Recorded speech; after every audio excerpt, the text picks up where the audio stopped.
Okay guys, mabuhay maligayang pagbabalik sa aking YouTube channel. It's 10:44 p.m. At yun nga, si Tita Annabel Rama na mismo ang nag-confirm, di ba? Marami nagtatanong kung totoo bang hiwalay na or hindi pa. Pero yun na nga, sa latest, a few minutes ago, Instagram post ni Tita Annabel, talagang sinabi na niya, talagang yun na. Meron siyang linya na, sino bang may gustong maghiwalay sila? Ako ba or ang mag-ina? So yun, statement na yon na kinukumpirma nga na hiwalay na sila Richard Gutierrez and Sara Labati. Ako personally, nangihinayang ako dito kasi nakita namin ang kanilang love story So alam namin dahil nga madalas namin kachika si Tita Annabel and of course si Jun Lalin ay dati at the time columnista ko siya, ngayon editor na siya. So ayun, nakita namin yung mga storya. Before pa, di ba? Remember nung nabuntis pa lang si Sara, medyo itinago yun. Although may hint na kami at the time na nag-abroad nga, bigla siyang nawala. And then hanggang sa pagbalik at sa dating reality show nila na It Takes God to Be a Gutierrez, doon na-reveal na may anak na nga sila. But anyways, regarding sa wedding, syempre, invited din ako doon. Hanggang ngayon, nasa akin pa rin yung invitation na yon. Supposed to be noong 2020, kaya lang nga, biglang nag-pandemic, so hindi natuloy ang kasal. Actually, ganda-ganda ng plano nun Nag-press con na sa ABS-CBN, complete with coverage pa yon na bawat details. Talagang big wedding celebration yon. So naka-attend ako ng press ko noon.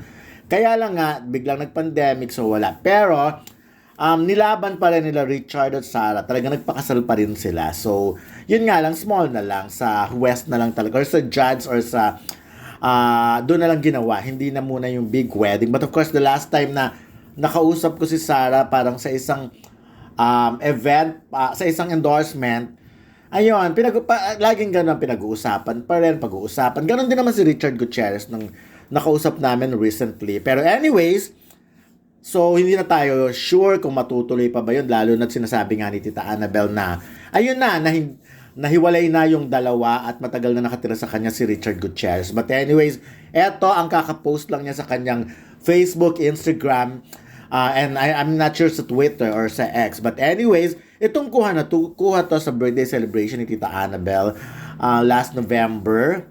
At hindi.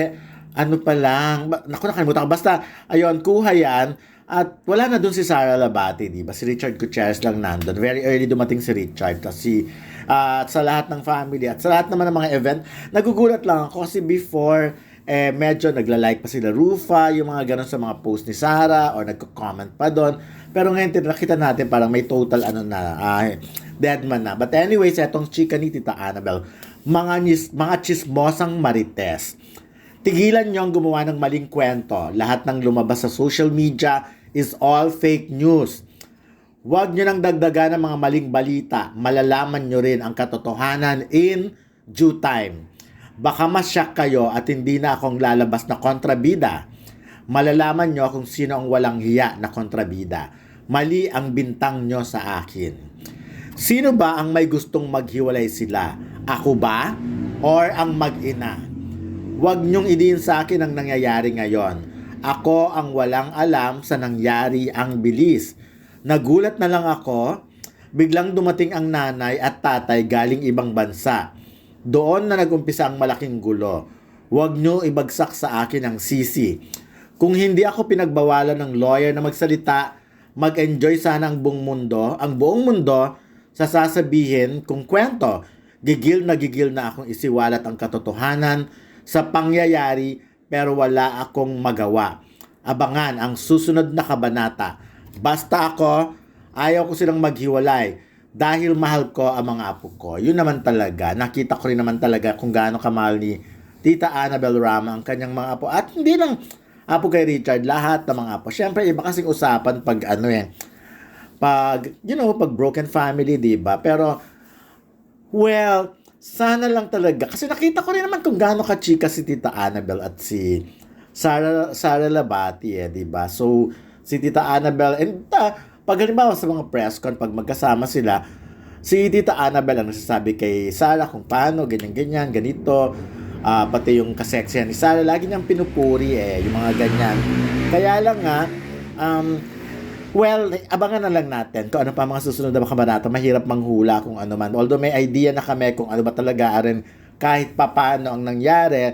Basta pinopoint out lang ni Tita Annabel na wala siyang kasalanan, na hindi siyang may gusto na maghiwalay ang dalawa. Dahil sa yun nga, paulit-ulit niyang sasabihin, basta ako, ayaw ko sila maghiwalay dahil mahal ko ang mga apo ko.